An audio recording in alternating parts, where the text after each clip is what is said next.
เอาให้หอมบัดเดียว หอมบัดเดียว ถ้าสิให้อันเครื่องทาผิวทานคันเจ้าบ่ได้เด้ให้บ่เท่าหอมเราก็จะหอมเจ้าที่ดนหอม พี่ว่า เอ้า เอาไม่ หอมได้ผัวไหม เอาเนี้ย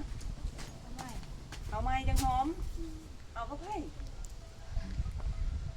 ว่าให้เล่าได้ไง ให้ไผ่หาหายโอ้ให้ไอ้แก้วหาหาย เอาบ่เท่าเนี่ยเข้าไปหอมนิดนึง ให้พ่อ เดี๋ เฒ่า ยวไปรถ ได้ส อ๋อ นะเข้าไป มา ได้ เอามีมาให้ คันบ่ให้หอมหรือเจ้าบ่ได้อันสบู่ สิบ่ได้มายากอีกได้บ่ เออ เบิ่งค่ะ เอ้าเนี่ยเขาจะเข้ามาหอมแป๊บเดียวให้บ่เท่าหอมแป๊บเดียว บ้า เอา